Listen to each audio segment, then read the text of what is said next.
सर्वप्रथम तपाईहरु सबै मिडियाका साथीहरुलाई स्वागत जनाउन चाहन्छु र न्यानो अभिवादन। हामीसँग हुनुहुन्छ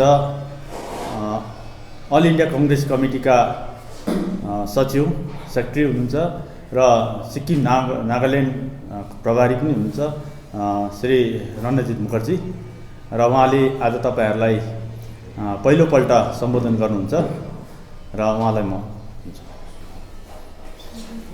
Thank you, PCC Chairman Gopal Chetri. Good afternoon. Thank you for coming to this conference. The three reasons that I've asked for this conference. I've been Secretary in charge of Sikkim and Nagaland for the past 1.5 years, but I haven't held a press conference yet. I wanted to come here to apprise you about the national developments, about the Indian National Congress's stance on Sikkim, on the issues with regards to Sikkim, and also to be able to meet with you, the media fraternity of Gangtok, the media fraternity of Sikkim, and take your feedback. I first want to start with my deepest condolences for those who passed away in the avalanche of 4th April, and my wishes for a speedy recovery for those who have been injured. I come from Bengal, I'm from Calcutta, so quite a few of those who were injured and killed come from my state, so it does resonate fairly deep. With regards to national developments, I know fully well that as regional media, you definitely look at what is happening in Sikkim mostly. But I know fully well also, having been here on tour for more than a week, that everybody is watching with very keen interest in what is happening nationally as well. And I wanted to take you through the developments.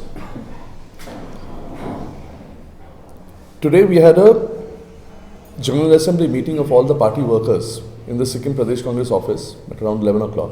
All the party workers here, as well as across the entire country, are looking at dismay and anger at the disqualification of our leader Shri Rahul Gandhi from Parliament, which is extremely politically motivated.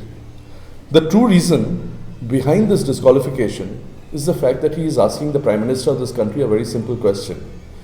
Where did the 20,000 crores come from that has appeared in Mr. Adani's company corporate accounts from offshore accounts? What are the linkages? It is immediately, I will take you now through the sequence of events to show you how that disqualification is nothing to do with a court case, but rather to do with the political matters. The actual sequence of the disqualification. On April 13th of 2019, Mr. Gandhi makes an election speech in Kolar in Karnataka. On April 16th, 3 days after that, on 2019, a BJP MLA of Gujarat, Purnesh Modi, files a complaint in Surat, in Gujarat. So Mr. Gandhi makes an election speech about employment issues pertaining to this thing, talks about the Prime Minister also in terms of corruption in Karnataka, and a BJP MLA files a case in another state, Gujarat. Now, the same complainant in 2022, on March 7th, he seeks a stay from Gujarat High Court on his own complaint. And the High Court grants that stay. So the complaint that he had made, he himself asked for a stay in April 2022. However, in Parliament on February the 2nd of 2023, this year on February the 2nd, Shri Rahul Gandhi gets up in Parliament and he makes a speech which questions the relationship between Adani and Modi.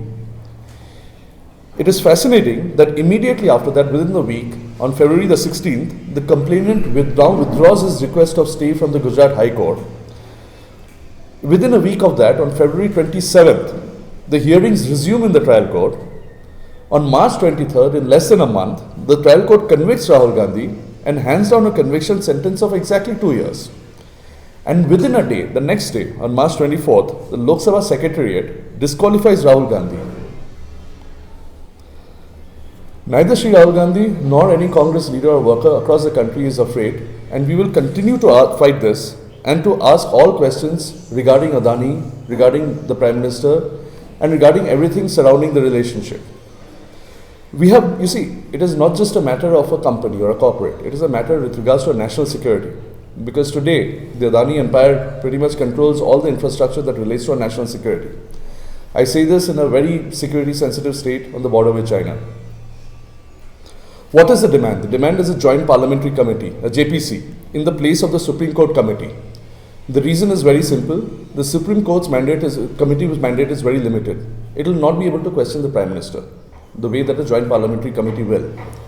A joint parliamentary committee is not something exceptional. It has happened before in 1992, in 2001. So there is nothing wrong or abnormal or new in asking for a joint parliamentary committee. Everything that you see with regards to a parliament today not functioning is a result of the government not agreeing to a united opposition demand. This is a demand from 19 parties in parliament asking for a joint parliamentary committee. And if you come back, if you wanted to hit closer to home, then the fact that the finance bill of 2023 passed on March 24th without any debate or discussion is due to the government not agreeing to the opposition's joint parliamentary committee. The Congress party has hit the ground at all levels ever since Mr. Gandhi's disqualification, starting with the Sankalp Satyagraha, which was held at Rajghat by the Congress President Mallikarjun Kharge and all leaders of the party. We have been holding Loktantra Bachao Mashal marches, Save Democracy Mashal marches across the country, in Kerala, in Andhra Pradesh, in Telangana, in Calcutta. There are marches happening every evening, demanding a restoration of our democratic rights, demanding a restoration with regards to Mr. Rahul Gandhi. I have been here for almost a week, and I must say that in Gangtok, I have sensed with people that I have spoken to across board, and this is nothing to do with politics, an overwhelming sense of support for Mr. Rahul Gandhi and a sense that what has been done to him is unfair. We had a meeting today, and I also would like to take this opportunity to thank the president of the Hamro party, Shri Bhaichung Bhutia, for taking part in the Bharat Jodo Yatra with Mr. Gandhi. The party's next program is to launch what we are calling the Jai Bharat Satyagraha at all districts across the country and at state level. This is a protest against the erroneous conviction and the disqualification of Mr. Gandhi, and to express the resolve of the party to keep raising the voice of the people regarding the Modani issue. In Sikkim, we had a meeting today, and the Sikkim Pradesh Congress has decided that in East Sikkim and West Sikkim, we will be holding a protest around the 15th to 17th of this month, and in Gangtok at the state level around the 24th of April. PCC Chairman Gopalji will apprise you as the dates are finalized with regards to this protest and the placement. Now coming to Sikkim. The AICC, the All India Congress Committee, has noted with deep concern the sense of fear and mistrust amongst all Sikkimis with the recent developments that have led everyone to question whether there is a diabolical political agenda to dilute the protection of 371F. Our PCC chairman here, Gopal Chetri, all of you know him. He has been very vociferously bringing out all these issues in press conferences with you, starting from January 14th when the Supreme Court judgment came out, then the subsequent amendment by the Learned Court on 8th of February that thankfully removed that controversial portion, persons of foreign origin settled in Sikkim like Nepalis. Then the finance bill, which was passed in March 24th by the BJP in the Lok Sabha without any discussion on the floor of the House. Throughout this process, Gopalji has been in touch with the leadership, the ICC leadership, has been apprising me, the General Secretary in charge of the state, up to the Congress President, with regards to the developments here, and we have been watching with growing concern this unrest and fear among the Sikkimese people. However, we've also got feedback from the people of Sikkim that they would like not just the state unit, that is Sikkim Congress, but also the national unit, that is AICC, to step in and give a national voice to this entire apprehension that all the people of Sikkim today face, irrespective of the background. For that end, I am here as National Secretary in charge of Sikkim to unequivocally declare that it is Mrs. Indira Gandhi, Srimati Indira Gandhi and the Congress Party that ensure the protection of Sikkimis or Sikkim subjects under Article 371F and the continuation of the old laws of Sikkim at the time of the merger. Therefore, for the Congress Party, there is an emotional bond with 371F in the same way that every Sikkimese feels an emotional bond with Article 371F. We will not allow any attempt to dilute or take away the safeguarding provisions of 371F. You see, it is not just with regards to 371F, it is the PV Narasimha Rao government that included Nepali along with Konkani and Manipuri in 1992 in the 8th schedule. It is the Manmohan Singh government in 2008 that in the debate regarding the income tax section 10 ensure that kept aside the definition of Sikkimis for the purpose of income tax exemption, as per the spirit of Article 371 at that time. It is the Manmohan Singh government in 2013, when the debate on the Companies Act was on, with on a question on the floor of the House by the Sikkim Rajya Sabha MP, decided to keep in abeyance the definition in the Companies Act with regards to Sikkim for 5 years. So it has been Congress governments that have always shared an emotional bond with what Sikkim feels with regards to its special status as a state that came proudly as part of India with the merger. The Congress party will work with all other opposition political parties and sections of civil society to ensure that Article 371F remains undiluted. To that end, as a responsible national party in opposition in Sikkim, I commit that we will raise this issue in Parliament and in national media when necessary. I repeat, as a responsible national party in opposition in Sikkim, I commit that we will raise this issue in Parliament and in national media when necessary. This is a commitment to those in Sikkim who have been reaching out to us and saying that as a party we need to do more than beyond what the state unit has definitely been doing. I would like to now point out that it is the ruling SKM's glaring mishandling of this situation that has led to this situation in the Supreme Court. If you go back to what Justice Nagaratna, when he was dictating the modification order on February 8th, he states that it is noted that it is in the said writ petition, there was an amended writ petition. Unfortunately, learned counsel for the writ petitioners did not bring to the notice of this court the substantial amendments brought.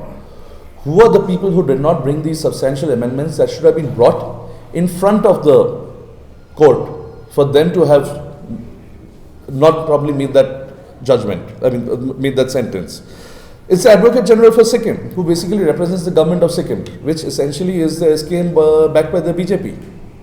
So as much as the SKM and the BJP would love to go out there and tom-tom about it, the fact is that they are responsible for the situation that we find ourselves in today.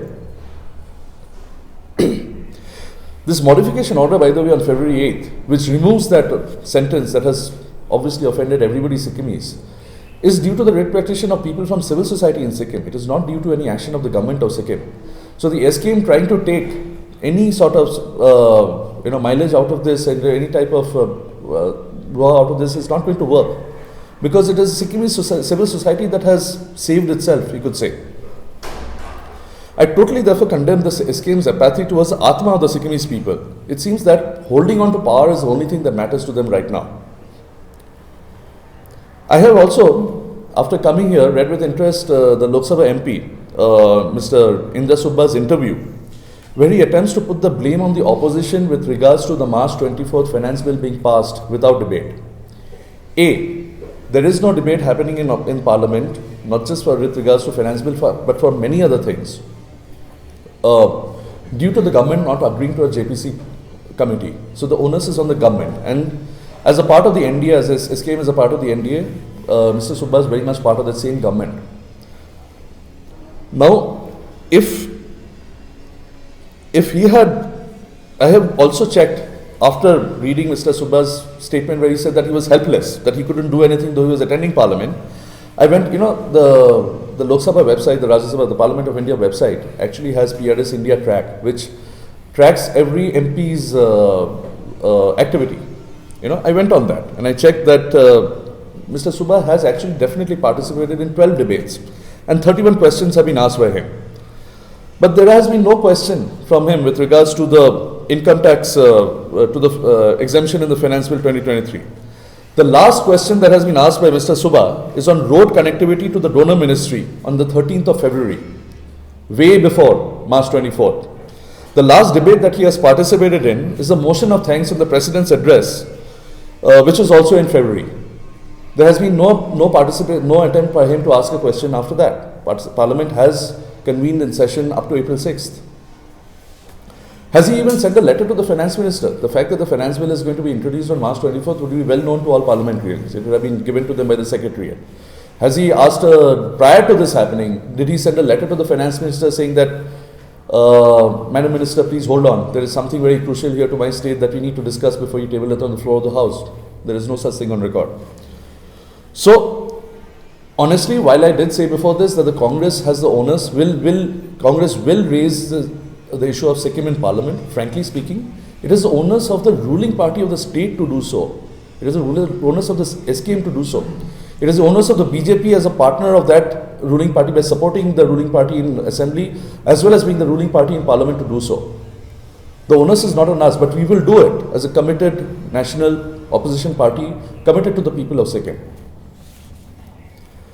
You see, if I take a little step back, Sikkim is a part of the 8 states of Northeast. If I look at the political developments with regards to the BJP in the Northeast, it has taken a backdoor entry to every state practically of the Northeast by first latching onto piggybacking onto, I would say, literally say piggybacking onto a regional party and then subsuming that regional party to grow its own strength.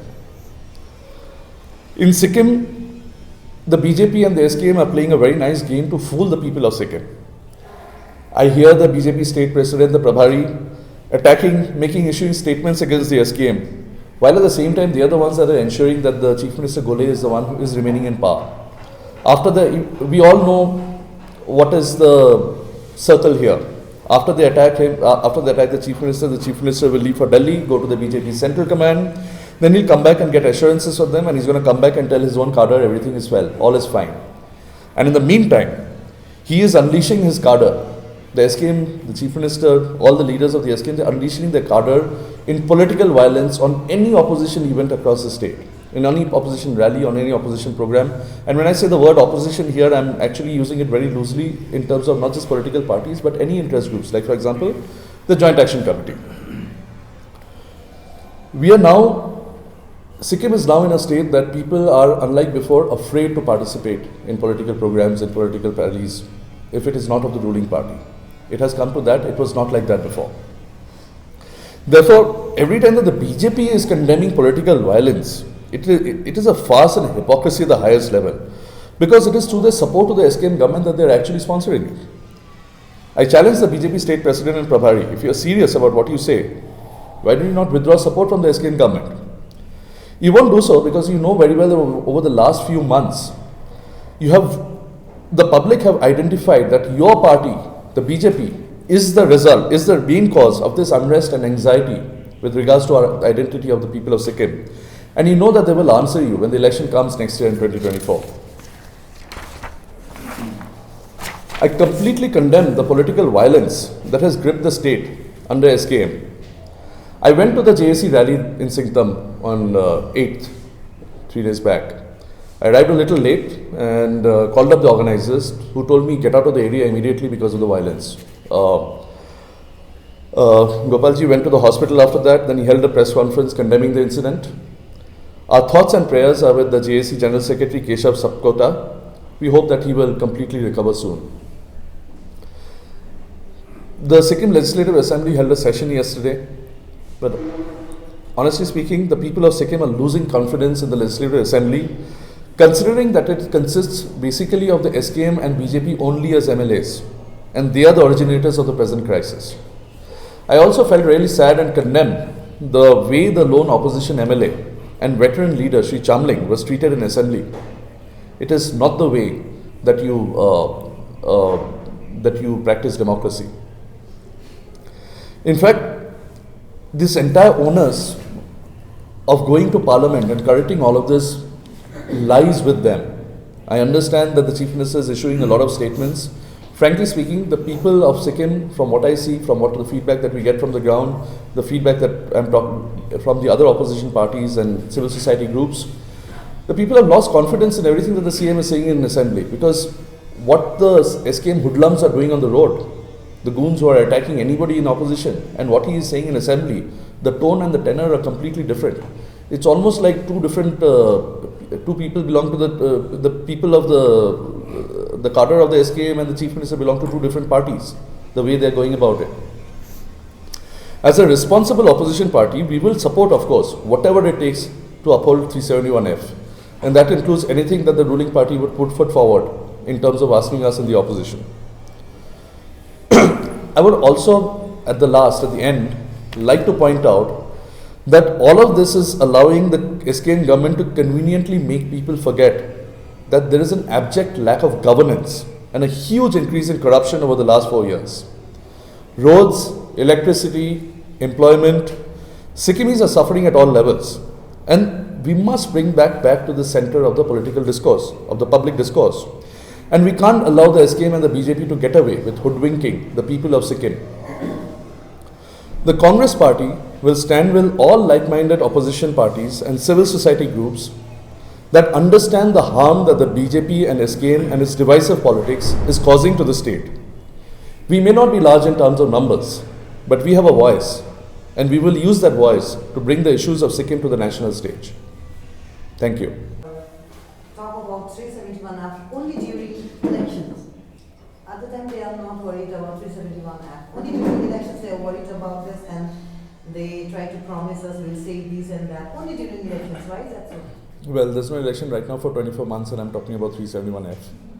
Is it because they are emotionally attached to that? No, of course, as a political party, my job is to bring forward, listen to, and bring for the aspirations of the people of the state. Currently, as I said at the end, unfortunately, we're not even dealing with aspirations right now. Aspirations involve things like employment, electricity, roads.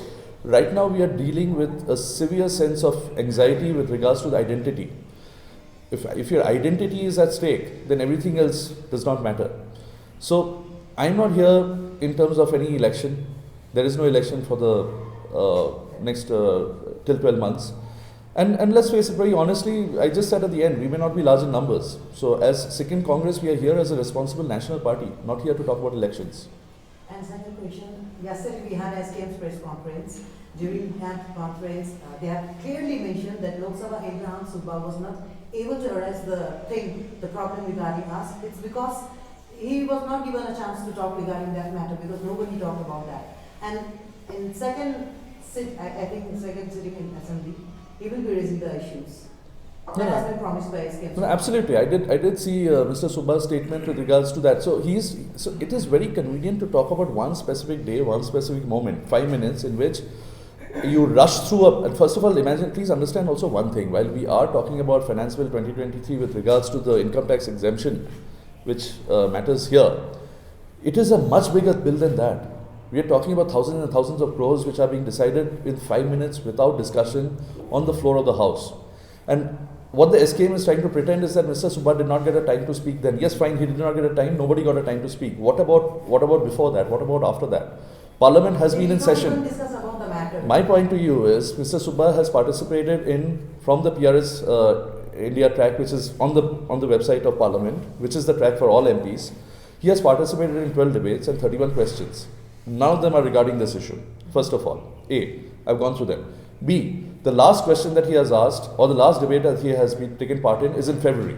So what has stopped obviously everybody knew that, the Supreme Court judgment came out on January 14th. The amendment on it came out on February 8th. The bill came in Parliament on March 24th. All of these are interlinked. So what prevented him from putting in a question for an oral, raising it on any of the other days of Parliament or session?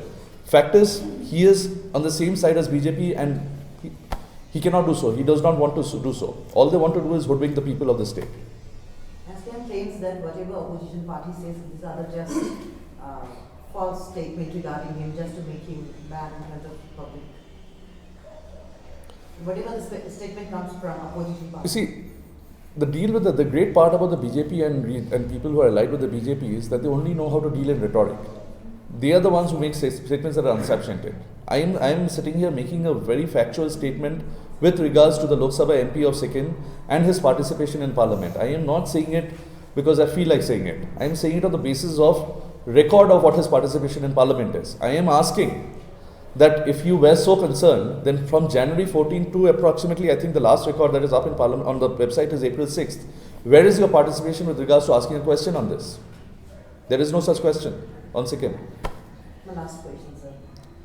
Regarding former Chief Minister Pawan Chamling, he has been always misbehaving in assembly. This has been said by SKM party, not me or my personal opinion, but it has been said from SKM party has always misbehaved during assembly. So yesterday also it was just a drama. created by him. When Mr. Chamling is standing up in assembly as the sole opposition MLA, he is in a way representing everybody in opposition in the state. Be it the people who do not stand with the government as normal janta, or be it political parties, or be it interest groups. In fact, he is a voice for everybody in that sense. If he chooses to stand up and talk, out of the 32, if that he is actually equal to the other 31, because the other 31 are the ruling and this one gentleman is opposition. So does he not deserve that same amount of space that the other 31 are getting in assembly? Asking to stop him from speaking, to take him out. First of all, you call a special assembly only when things have got so bad. Only when the situation has got really so bad. On such a date, it is actually the voice of the opposition that is required in assembly, rather than the ruling party. It is the voice of the opposition that is required in assembly to speak up on behalf of all the people of Sikkim, west, east, north, south, in terms of what they are feeling, this anxiety. It is Mr. Chamling's voice that should have been dominant in the assembly yesterday, or in terms of expressing the apprehensions of the people of Sikkim. Instead, it is the ruling party that gets to speak. We are already hearing the ruling party speak through the goons on the roads when they attack us whenever we go for any type of opposition rally. We let the opposition leader speak once. Actually, to remind you, even he was in position once. Absolutely. And never the opposition party does that. They never did misbehave that way. Even he was in position once. But opposition party never did the way they are behaving right now. I am here to speak in terms of what the opposition leader in assembly deserves. I am not here to speak about personal conduct. You mentioned about what has been done to Rahul Gandhi is unfair. Also, the second thing is recent developments of Sikkim, special provision of Sikkim was diluted, and Sikkim is being termed as foreigner. We talk about those things, and also in this and we talked about SKM, the only role member of parliament in Sikkim not being able to speak in the parliament about the issue. My question is, you and party has been planning to hold protest or whatever the consensus to build consensus to support Rahul Gandhi in this case, where BJP is largely they have been blaming Congress party for not taking account the northeastern states when they were in power, not helping the northeastern states when they were in power. Now you come here to seek support for Rahul Gandhi. Why should Sikkimese people, why should the northeast people support Rahul Gandhi when BJP is blaming the Congress party when they were in power for not supporting Congress? After recently held elections in Meghalaya, Tripura and Nagaland, Narendra Modi said in a speech that the northeastern states are not far away from Delhi and from Dil se bhi or Delhi se bhi dur nahi. He said that words. So why should Sikkimese people support Congress party in your quest? You see, the BJP is fascinating, is amazing at marketing, but not facts. When you talk about the Northeast, while over here obviously we are talking about 371F, the entire Article 371, clauses wise, A, B, C, D, it's Nagaland for A, actually has clause wise protection for each of the states of Northeast. Later on, in fact, other mainland states like Maharashtra, etc., also got their own clauses within the 371, but it was primarily meant for the Northeast. Who created this? The Congress party. If you look at the history of the Northeast in terms of unrest, insurgency, people's aspirations, who has brought the Northeast to the mainstream? I'm talking about the Assam Accord, I'm talking about the Mizoram Accord, I'm talking about the ceasefire in Nagaland. All of this is Congress governments, Congress parties, Congress government and the Congress party. If you talk about and if you want to understand what is the difference between, in a way, what your colleague asked me in terms of do we only talk during election time, I'm going to give you a very specific example of how the Congress party has done an act to benefit the Northeast, knowing fully well that it will lead to an electoral loss. I'm talking about the Assam Accord, which Rajivji signed with the Assam Gana Parishad students, with the students of Assam, who were the agitators prior to that. Within 1 year of signing the Assam Accord, the students formed themselves into a party that you all know today as Assam Gana Parishad, and the Assam Gana Parishad won that elections. Are you telling me that the Prime Minister of the country did not know that signing the accord will actually lead to adverse electoral consequence? He signed that fully well, knowing fully well that it would lead to us, the Congress party, losing elections. That is the difference between the Congress party and the BJP. The BJP tom-toms about development in the Northeast. The donor ministry, again a creation of the Congress party. Let us understand what is really happening across most of the Northeast. Most youth of the Northeast have to leave their states for jobs, even today. Most people have to come for healthcare to either Calcutta, Bangalore, Delhi, wherever. Across Meghalaya, Nagaland, the states sharing the Burma border, there is a massively huge rise in incidence of drugs. Drugs is in fact replacing farming in some cases. All of this cannot happen. This has been raised time and again by all the Congress units of all the Northeast states. So, essentially, it is therefore what we see today in terms of development, what we see today in terms of the constitutional protections that the Northeast enjoys, the governance standards that the Northeast has seen. It is the Congress that has always given those. Okay. So, you may address also mentioned about Lok Sabha member of Parliament from Sikkim. You also blamed him of his inability to, he was unable to speak about Sikkim's interests and protecting Sikkim's identity also, and also majority Nepali speaking people of Sikkim is being termed as foreigner. He is the lone member of Parliament from Sikkim. What has Congress done? Congress has 51 member of Parliament. What has they done to protect Sikkim's identity in the recent Lok Sabha sittings? No, absolutely. So that's what I have come here to say, that over the interaction over the last few months, while the state unit has been raising it over here, we have got feedback from people in Sikkim that they do expect the national party, I mean the national side of the party, which is the AICC or All India Congress Committee, to raise so. Which is why I am here to tell you that we will raise it in the future. However, I would like to point out that the onus is not on me. The onus is actually on the ruling party. The onus is on the Sikkim MP. I am not in fact blaming Mr. Subba, but when Mr. Subba wants to blame the opposition, that it is because of the opposition that he could not raise, then I want to ask some interesting questions to him. I can understand if he has limitations. But he cannot therefore conveniently turn around. The SKM seems to be learning from the BJP in how to spin a story. He cannot spin a story and put this blame on the opposition. I'm sorry, sir. The onus rests on you. It is definitely our responsibility, and I'm here to tell you that we will study this matter deeply, and we will talk to our state unit, we'll talk to stakeholders in Sikkim to see how we should raise this in Parliament, and not just in Parliament, to national media. My name is Susan Prada, Indian Northeast. I just want to ask Sikkim-centric question. As compared to other parties, it's not comparison actually, it's just compared to other parties, Pradesh Congress organizing setup is not so strong. Yes. And even the president is also not the chairman is also working. So, are you trying to revamp the party? Because election is also coming, everybody is talking of their strategies. Even BJP is now a strong hold. So, as compared in this context, what will be your next strategy? See, organizationally, we had a meeting today. We actually do have a very decent unit in West Sikkim and East Sikkim, to be very frank. Not so much in North, not so much in the South. Definitely, we look to grow organizationally. With regards to Gopalji being the chairman, this actually is a bit of a historical circumstance where our previous president, Mr. Bharat Basnet, who we all know, left suddenly. And if you remember, COVID happened at that period around also. So it was a sort of circumstance where organizational change was not exactly difficult to arrange when things were not normal. Hence, he was named PCC chairman, and he's done a very creditable job in a very difficult situation in keeping the party forward, keeping it relevant.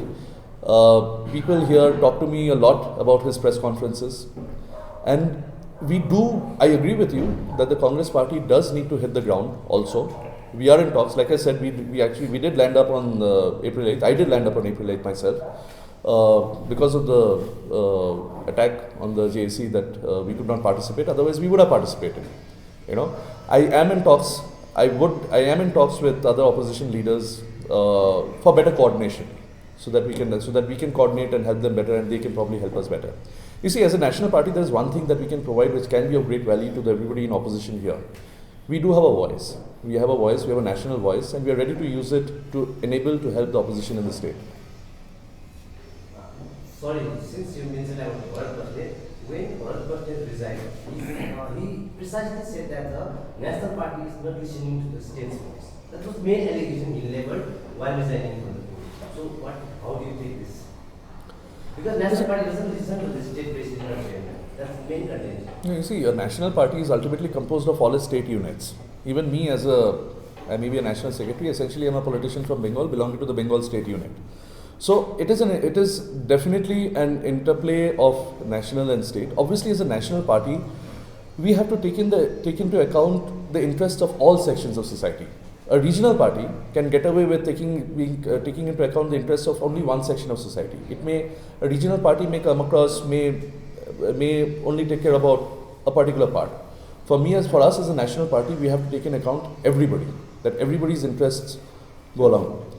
However, the other thing about the Congress party is that whatever we do, whatever we say, we do it with responsibility, we do it when we mean it. We are not here to make a jumla, we are not here to make a statement like the BJP does for the sake of making a statement and never follow it up. So my last question is, since the ruling SKM has the coalition with the BJP, and you also mentioned about you meeting another regional political party, Sikkim Party's President Baichung Bhutia. Is it an attempt to form coalition before 24 election happens, or people lines, something kind of that? No. With regards to Baichung, I mentioned that I thank him for joining Bharat Jodo Yatra with Mr. Gandhi. Obviously, many things are on the anvil in terms of forming a coalition or not. However, I think these are early days for that. I think, rightly speaking, the Congress party, I do find resonance among the people of Sikkim in terms of I definitely see that there is a lot of positive sentiment with regards to the Congress party. And actually, to be very frank with you, a lot of positive sentiments, particularly with regards to Mr. Gandhi. It is our challenge to convert that positive sentiment into something substantial in the terms of making supporters into party workers or substantial supporters. It is for our challenge to also be on the ground with regards to the issues that are affecting the people of Sikkim. We look forward to doing that in the next few days. We also need to bring the national issues into Sikkim. So like I said, there will be the Jai Bharat Satyagraha with regards to Rahulji's disqualification over the next 2 weeks in East and West Sikkim and in Gangtok. My question to you is, how serious is Sikkim Pradesh Congress Committee about the Sikkim and Sikkimese issues? Since you are here as a Sikkim Pradesh Congress in since 1.5 years, and you are doing press conference first time. That shows how you are serious about the Sikkimese issues. What you have to say? No, you see, it is the state unit that is in charge of the affairs of Sikkim. Absolutely, they're doing the work, and that's the whole purpose. You know, when I say as an in charge, it is not my job to replace the state unit. My job is to support the state unit. My job is to buttress the state unit. Having a press conference. My question is how you are doing your job. How am I doing my job? That is for the state unit. That is for the workers, for the party workers to let me know, to give me feedback on. And I will be, as I said, this press conference is also to take feedback from all of you, the media. It is very important. I understand that there can be, there could be things that we could do better, and that for us is a process. So feedback from people like you from you in the media would definitely help me and help the state unit do what we need to do for the people of Sikkim better. So can we expect mega some public gathering events in coming days? We plan to build towards it.